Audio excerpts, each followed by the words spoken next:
What is up, everyone? I am back, and I know it has been a moment. It's been a hot moment. I was supposed to have been back. I always end with, yeah, the next video I'm gonna do is gonna be about my MS story, and then I never come back. And it's not intentional. I'm in California, and the weather here is, it's horrific right now. Now they want to have the cold front. I mean, at one point, I came outside, I think like 2 days ago, and it was ice all over my car. I had to put water on my car, like wash my car down because it was ice all over the car. We don't usually have stuff like that, but it was ice all over my car. It's been raining like crazy out here, so cold.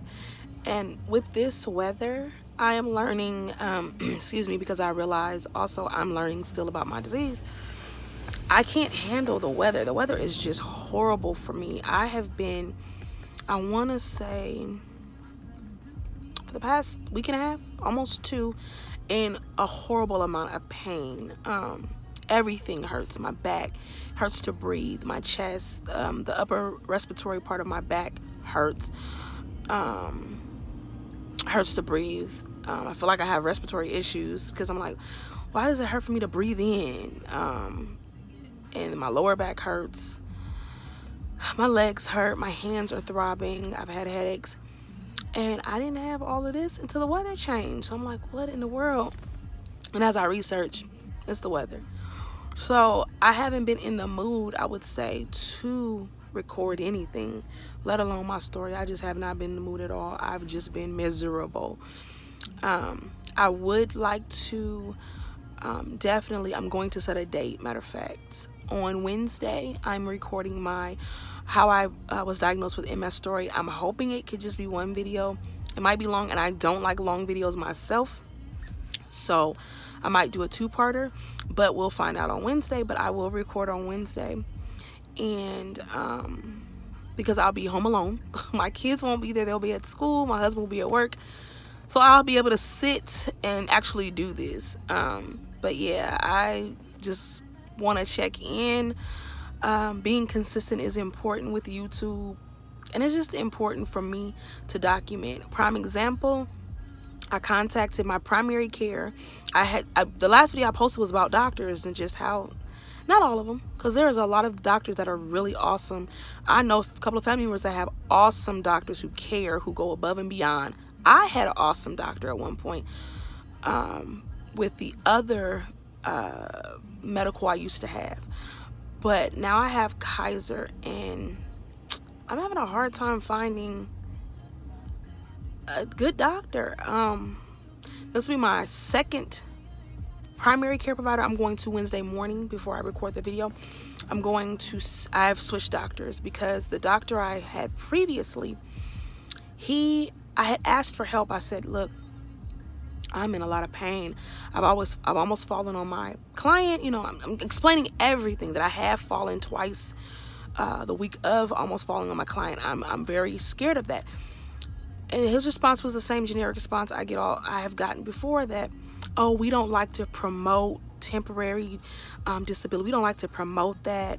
We promote that you just keep pushing. Okay. And like I told him and another doctor, like I want to say a year ago, I've never had a disability before. I've never had temporary disability before. This isn't something that I do regularly. And if I'm asking, it must be a reason why I'm asking, because I don't mind working. And we want to, not work sometimes, but I don't mind working. I've always worked. So it's not a big deal to me to be like, oh, okay, I gotta go to work. Heck, if nothing else, I like having my own money. So the working part, that doesn't bother me. But if I'm asking, it's something serious if I'm bothering to ask, because I'm not going to ask. When I was put on disability the first time, when I first got diagnosed, I didn't ask for it. The doctor and the medical I had prior to where I'm at now, she was like, we're going to put you on temporary disability. We're going to do this. And I'm like, I can work. I can find. She was like, no, you should focus on your health, and we got to figure out what's going on. I never asked. And as soon as I figured it out and was able to go back to work, I went back to work. But the problem is, I work with elderly clients. I cannot fall on them. If I was to fall on them or hurt them, or anything of that nature, I could do detrimental damage. They're elderly, like my client that I have now, he's 90. Let me fall on him and break anything in his body that, I hate to say it, God forbid, he may not make it out of the hospital. That's a concern for me, and which is why I'm asking for help. But anyway, I didn't push it. I'm like, you know what, whatever. But recently I was in so much pain. I was crying. The pain was just horrible. Nothing I've ever experienced before. I was like, oh my God, what is wrong with me? What's wrong? I was almost twice. I want to say in the past week, I almost told my husband, I'm going to call the ambulance. That's how bad the pain was. So I emailed my doctor 3 days ago, and I put in the email, I said, I understand. I totally understand what you're asking, but sir, I'm totally asking for help. If I'm asking for help, I need it. I need your help, sir. Depth email. I'm telling him everything that's wrong with me. I'm in excruciating amount of pain. Nothing is helping the pain. Would you believe it? I know he read it, because on the Kaiser website, once you send an email, once they've read it, it goes from dark tint to light tint to show email was read. So I know he read it. I have yet to hear from him. Okay. So I was crying to my husband. I was like, that makes you feel as if your issues are not even important and you're just worthless. I was like, this is the worst feeling I've ever had. And this is supposed to be my doctor. I'm asking you for help. I'm emailing you. I'm begging you for help. And you never respond. So yesterday I sat down and I researched some more doctors.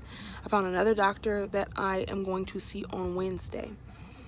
And I'm hoping she is empathetic. We'll see. I don't know. I don't necessarily trust doctors like that anyway, but I'm just looking for empathy. Don't tell me I should be fixed because you said so. Especially with the disease that, as I'm researching and learning, this is what they call the snowflake disease. No one has the same symptoms, issues, problems. The same medication don't work. I mean, that's why so many different meds for MS. It's a gang of them. It's a gang to choose from. I mean, oh my God. Because literally what works for you will not work for me, or may not work for me. Or maybe it will work for me, and then all of a sudden it stops working for me. So it's like, come on. Like, don't treat me as if I should be like everybody else. Treat me as an individual. So, we'll see how she is. I don't know. I don't put my hope in doctors like that. Because unfortunately, recently, I will say, because I've had some awesome doctors prior to switching to Kaiser. And I don't know if it's a Kaiser thing. I'm not even going to assume that, because I have a lot of family at Kaiser and they have really awesome doctors. So, I don't know. Maybe it's just my area of where Kaiser is that it's a problem. Because so far, the only doctor that I have that's been very helpful and empathetic and just giving me a boatload of information and open to talk to me is my OBGYN. Go figure. She cares about my issues. Let's check on this first. I get emails. She goes above and beyond, and I appreciate it, because she doesn't have to. That's my OB. She don't have to, period. But so I'll see. But I wanted to check in. I'm at work. I have to go in. I work twice a week. So I work today 5 hours with my client. And I'm miserable. It is so cold. I can't wait till the weather changes, because I'm hoping once the weather changes, I'll feel better. Because like I said, I've never felt this before. I was diagnosed in 2017, but at the time of diagnosis, it was like November of that time. And at the time I was in a relapse. I feel like I'm in a relapse. That's what it is. And so that makes me nervous, because I know I'm not. I just had an MRI done in October and I'm in remission. I feel like I'm in a relapse because the pain is just that bad. And this is new for me. This is new. I'm just newly diagnosed. I'm learning. So that's why I said I hate when they tell me I should feel a certain way, because one, this is new to me. Two, heck, I'm still learning. And the sad part is, all the neurologists out where I live, they're not MS. That's not their primary primary medical condition that they deal with. So these are just neurologists, but their primary could be like dementia, Alzheimer's, Lou Gehrig's disease. That's the stuff that they deal with. Whereas they just also deal with other clinical patients that may have MS, and then they have to then outsource and ask questions. So my thing is, while you're telling me something you literally don't even know, because that is not your primary patient or clientele, or patient. So you're telling me something that you don't really have a full clue about, because you then have to go out and ask questions, which is fine, but stop telling me as if you know, because you don't. I had a doctor tell me that my speech issue is not, I think I told you guys, my speech issue is not a part of MS, and it turns out it is. But he's telling me it's a mental thing with you. Who the hell wants to stutter? I've never had a speech issue. I was on the debate team, never had that issue. But that's what they're telling me. So anyway, it's 11 minutes, and I'm gonna go ahead and cut this video. But yes, I wanted to check in because I want to be consistent, and I need to document my stuff, because as you can see, these doctors are playing games, and I don't have time for these games. So anyway, I will talk to you guys soon. Don't forget to like, comment, share, subscribe. But also, if you're dealing with an autoimmune disease or any, please post below, comment below. I would like to learn more, especially if it's MS, because again, I'm trying to talk to anybody I can, so I can learn more. I've contacted MS Society. I have found out some groups near me. I'm about to start attending those. So again, please let me know what's up. All right, I will talk to y'all later. I'm about to go into work in a minute. I'm sitting in my car on my phone. All right, talk to you guys later. Bye.